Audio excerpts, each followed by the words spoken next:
This video explains how to buy shares of DaVita HealthCare Partners Inc, a dialysis and kidney care provider listed on NASDAQ under the ticker DVA. This content is educational only and not financial advice. To buy shares, you need a brokerage account. I'll use eToro as a neutral example to show the steps. After registering, you will need to verify your account, usually by uploading an ID, and add funds before you can place an order. Use the platform search bar and type the ticker DVA to find DaVita HealthCare Partners Inc. Check the search results carefully to select the correct NASDAQ listing. On the asset page, you can read basic company information and view the price chart to confirm you have the right stock. Make sure the company description matches DaVita's dialysis services and the DVA ticker. Tap Invest or Trade, enter the amount you want to buy, then review the order details and confirm to submit.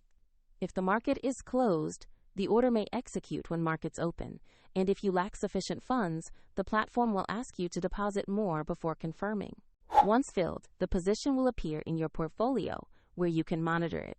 For convenience, the eToro link is in the description if you want to explore their platform.